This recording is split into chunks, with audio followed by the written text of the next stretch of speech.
सभी साथियों का एक बार फिर से स्वागत अभिनंदन करता हूं और शुरुआत करता हूं उसी जगह से जहां पर अपने पिछले वीडियो में मैंने छोड़ा था। और इन वीडियोस के माध्यम से मैं अपने समस्त शुभचिंतकों, जानने वालों, परिचितों, साथ ही साथ समस्त देशवासियों को एक महत्वपूर्ण सब्जेक्ट से परिचित करवाना चाहता हूं।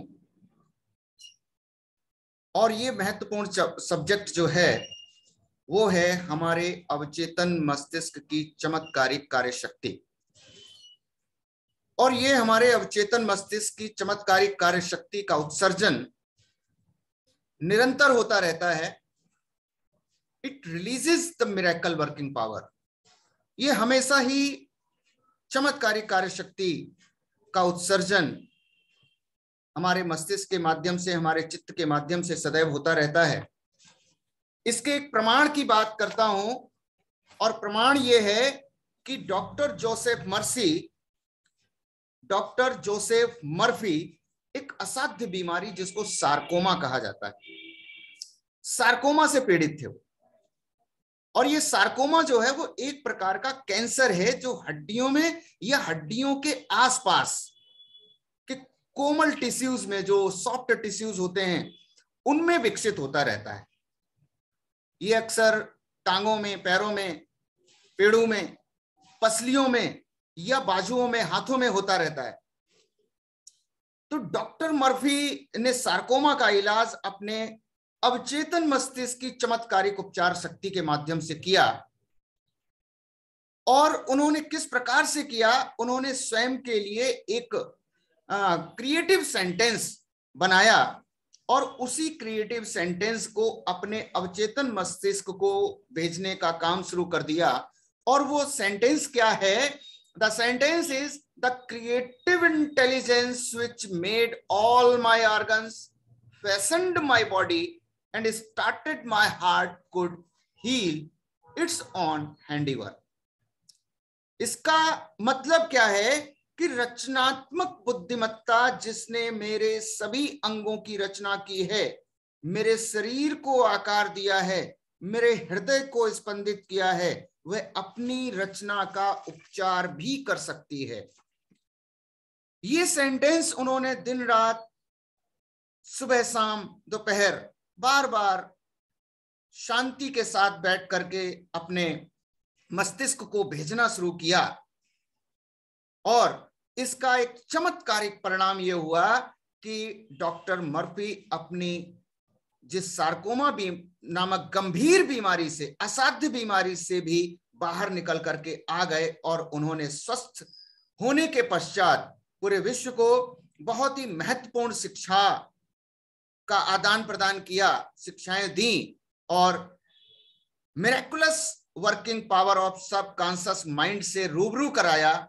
उनका ऐसा मानना था कि जो डॉक्टर है वो घाव को बांधता है, उसकी मरहम पट्टी करता है, लेकिन ये जो प्रकृति है, ये प्रकृति ही उसका उपचार करती है। ये प्रकृति ही है जो हमारी सभी चीजों का उपचार करती है। और देखिए, जब हम दिल से प्रार्थना करते हैं तो चमत्कार होते हैं। Wonder happens when you pray effectively. चमत्कार होते हैं। Scientific prayer is the harmonious interaction of the conscious and subconscious levels of mind, scientifically directed for a specific purpose. अर्थात एक वैज्ञानिक प्रार्थना में मन के चेतन और अवचेतन स्तर के बीच एक सामंजस्यपूर्ण आदान प्रदान होता है, जिसे विशेष उद्देश्य के लिए विज्ञान सम्मत दिशा दी गई हो। अगर हम साइंटिफिकली किसी चीज को डायरेक्शन देते हैं, अपनी प्रार्थना को भी साइंटिफिक वे से, वैज्ञानिक तरीके से जो है दिशा देते हैं, तो निश्चित ही चमत्कार होते हैं। एंड माय डियर फ्रेंड्स, सभी लोग प्रार्थना करते हैं। प्रार्थना हम सभी लोग करते हैं। और प्रार्थनाएं हम कब करते हैं? अक्सर कई लोग प्रार्थना कोई कठिनाई या मुसीबत आने पर करते हैं, किसी आकस्मिक घटना, किसी खतरे या परेशानी, बीमारी और जब मौत का खतरा मंडरा रहा हो, तब हम और हमारे मित्रों की प्रार्थनाओं का तांता लग जाता है। यानी चारों तरफ से प्रार्थनाएं होने लगती हैं। निश्चित रूप से कठिनाई के समय प्रार्थना हमेशा सहायता के लिए उपस्थित रहती है, लेकिन प्रार्थना को अपने जीवन का अविभाज्य और रचनात्मक अंग बनाने के लिए हमें किसी कठिनाई का इंतजार नहीं करना है। कठिनाई का इंतजार नहीं, प्रार्थना तो हमें सुबह और शाम प्रतिदिन करनी चाहिए। और ये आवश्यक नहीं है कि आप किसी मंदिर में जाकर के, मस्जिद में जाकर के, चर्च, गुरुद्वारे जो है, मठ में जाकर के प्रार्थना करें। आप जो है अपने घर में शांति की अवस्था में बैठ करके, आप, ये भी कतई आवश्यक नहीं है कि आप किसी मूर्ति के सामने बैठें। हमारा तालमेल प्राकृतिक शक्तियों के साथ में होना चाहिए, प्रकृति के साथ में होना चाहिए। अगर हम प्रकृति के साथ में अपना सामंजस्य बिठाते हैं तो जो है हमें उन प्रार्थनाओं का उत्तर मिलता है। और ऐसा क्यों होता है कि कोई व्यक्ति प्रार्थना पर प्रार्थना करता रहता है लेकिन उसका उत्तर नहीं मिल पाता है? अब उत्तर ये क्यों नहीं मिल पाता है? क्योंकि प्रार्थनाएं, जब प्रार्थना करने बैठते हैं ना, तब उस समय हमारा ध्यान चारों तरफ बटा रहता है।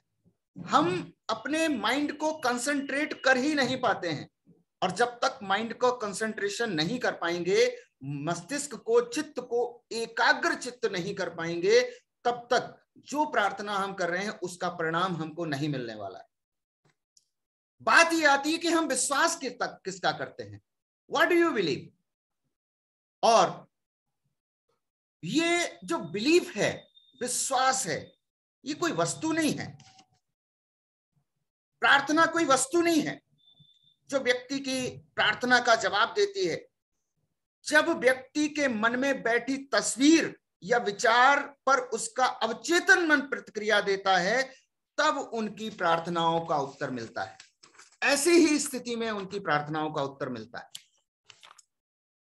The law of life is the law of belief, and belief could be summed up briefly as a thought in our mind. और ये विश्वास का ही नियम है जो विश्व के सभी धर्मों को संचालित कर रहा है। और यही कारण है कि यह सब मनोवैज्ञानिक तौर पर सही है। हिंदू हो, मुस्लिम हो, ईसाई हो, बौद्ध हो, यहूदी हो, जैन हो, पारसी हो, सभी को अपनी अपनी प्रार्थनाओं का उत्तर इसलिए नहीं मिलता है क्योंकि वे विशेष जाति, धर्म, जुड़ाव, अनुष्ठान, समारोह, सूत्र, मरणोपरांत क्रियाकर्म, जादू, बलिदान या प्रसाद का भोग लगाते हैं। इसलिए प्रार्थनाओं का उत्तर नहीं मिलता है। प्रार्थनाओं का उत्तर हमें इसलिए मिलता है क्योंकि विश्वास या मन से और स्वीकृति और ग्राह्यता पर उन्हें पूर्ण विश्वास है, एक्सेप्टेंस पर पूर्ण विश्वास है। इसीलिए प्रार्थनाओं का उत्तर मिलता है और हमें पूर्ण विश्वास है कि हमें प्रार्थनाओं का उत्तर मिलेगा, हमारी इच्छा फलीभूत होगी, इसलिए हमें उनका जो है आंसर मिलता है। और उसे मन में हम लोग पूरी तरीके से स्वीकार कर चुके होते हैं, इसलिए हमें प्रार्थनाओं का उत्तर मिलता है। जीवन का नियम विश्वास का नियम है, और विश्वास को संक्षिप्त रूप में हम मन का विचार भी कह सकते हैं। जिस तरीके से व्यक्ति सोचता है, महसूस करता है और विश्वास करता है, उसी प्रकार की स्थिति मन, शरीर और परिस्थितियों की होती है। ये निश्चित है कि प्रार्थना का उत्तर हमें हमारे दिल की इच्छा पूर्ण होने के रूप में मिलता है। हमारी जब दिल की इच्छाएं पूर्ण हो जाती हैं तो हम सोचते हैं, हमें ऐसा महसूस होता है कि हमें हमारी प्रार्थनाओं का उत्तर मिल गया है। तो ये जो प्रार्थनाएं हैं ये क्या है?